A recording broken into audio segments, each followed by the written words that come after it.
नमस्कार. आज 6 फेब्रुवारी. आजच्या दिवशी घडलेल्या काही विशेष घडामोडींमुळे इतिहासात त्यांची नोंद घेण्यात आली आहे. चला तर मग जाणून घेऊया आजचे काही महत्त्वाचे दिनविशेष. 6 फेब्रुवारी 1948 रोजी द्वितीय परमवीर चक्र विजेते नाईक जदुनाथ सिंह यांनी शत्रूशी लढताना देशासाठी आपलं सर्वोच्च बलिदान दिलं. 6 फेब्रुवारी 1948 रोजी पाकिस्तानने जम्मू काश्मीरमधल्या नौशेराच्या उत्तरेकडल्या ताईंदर इथल्या पहारा चौकीवरती हल्ला केला होता. या चौकीचं अधिपत्य त्यावेळी जदुनाथ सिंह यांच्याकडे होतं. जदुनाथ सिंह यांनी आपल्या अवघ्या 11 शूर सैनिकांच्या तुकडीसह प्रत्युत्तर दिलं. या चौकीवर पाकिस्तानने तब्बल 3 वेळेला हल्ला केला आणि 3ही वेळेला भारतीय जवानांनी त्यांना चोख प्रत्युत्तर दिलं. दुसऱ्या हल्ल्यात मात्र जदुनाथ सिंह जखमी झाले, पण त्यांनी धीर सोडला नाही. त्यांच्या मशीन गन मधून बाहेर येणारी प्रत्येक गोळी पाकिस्तानी शत्रूच्या सैनिकांवर मृत्यूचा वर्षाव करत होती. जदुनाथ सिंह शत्रूला मागे ढकलण्यात शेवटी यशस्वी ठरले, पण या दरम्यान त्यांना एक गोळी छातीत तर दुसरी डोक्यात लागली. नाईक जदुनाथ सिंह यांनी नौशेराची तैंदार पोस्ट वाचवण्यासाठी आपलं सर्वोच्च बलिदान दिलं. 1950 मध्ये त्यांना मरणोत्तर परमवीर चक्र प्रदान करण्यात आलं.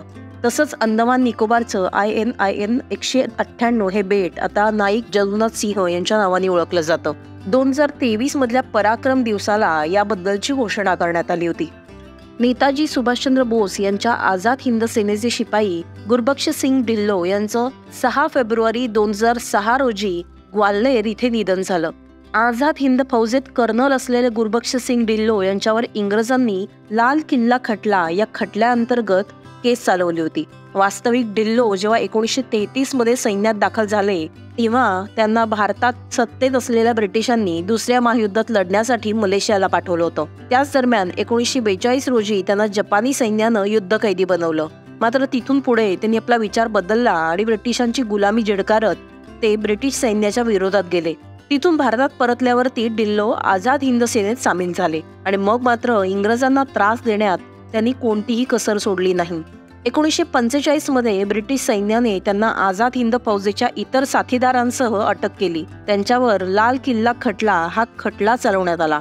मात्र ढिल्लो आणि त्यांच्या साथीदारांच्या या अटकेविरुद्ध जेव्हा देशात जनतेमधून आवाज उठायला लागला त्या परिणामी ब्रिटिशांना ढिल्लो आणि त्यांच्या साथीदारांची सुटका करावी लागली. 1998 मध्ये भारत सरकारने गुरबख्श सिंग ढिल्लो यांना देशसेवेसाठी पद्मभूषण देऊन सन्मानित केलं होतं. नासाची चंद्रमोहीम अपोलो 14 ही 6 फेब्रुवारी 1971 रोजी चंद्रावर उतरली होती. 1971 मध्ये याच दिवशी अपोलो 14चे क्रू मेंबर असलेले अंतराळवीर ॲलन शेफर्ड यांनी चंद्रावर गोल्फ खेळला होता. त्यांनी चंद्राच्या पृष्ठभागावर 2 गोल्फ बॉल मारले. तसंच त्यामुळे चंद्राच्या पृष्ठभागावर गोल्फ खेळणारे ते पहिले व्यक्ती ठरले. ॲलन शेफर्ड यांनी त्यांच्या स्पेस सूटमध्ये गोल्फ स्टिक्स आणि गोल्फ बॉल्स हे लपवून नेले होते. नासाने 31 जानेवारी 1971 रोजी आपली ही 8वी चंद्र मोहीम अपोलो 14 ही लॉन्च केली होती. गानकोकिळा आणि जगभरात आपल्या मधुर आवाजामुळे प्रसिद्ध असलेल्या मेलडी क्वीन अर्थात लता दीदी यांचा आज स्मृती दिन. तब्बल 6 दशकं लता मंगेशकर यांनी रसिकांच्या नुसतं मनावरच नव्हे तर हृदयात राज्य केलं. आत्तापर्यंत लता दीदींनी 50,000 पेक्षा जास्त गाणी अनेक भाषांमध्ये गायली आहेत. तसंच सर्वाधिक गाणी रेकॉर्ड करण्याचा विक्रमही लता मंगेशकर यांच्या नावावर आहे. प्रसिद्ध गायक संगीतकार असलेल्या वडील पंडित दीनानाथ मंगेशकर यांच्याकडून लता मंगेशकरांकडे गायनाच्या दैवी देणगीचा वारसा चालतही आला असेल.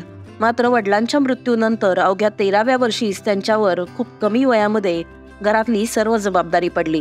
त्यानंतर वेळप्रसंगी अभिनय करत गाण्यांना सुरेल आवाज देत चाल देत लताताईंनी कुटुंबाचा डोलारा तर सांभाळलाच, मात्र कधीही मागे वळून न पाहता प्रेमगीतांपासून ते शास्त्रीय गायनापर्यंत आणि भक्तिगीतांपासून ते चित्रपट गीतांपर्यंत सगळ्या गायन प्रकारांना अगदी तितक्याच ताकदीने स्पर्श केला.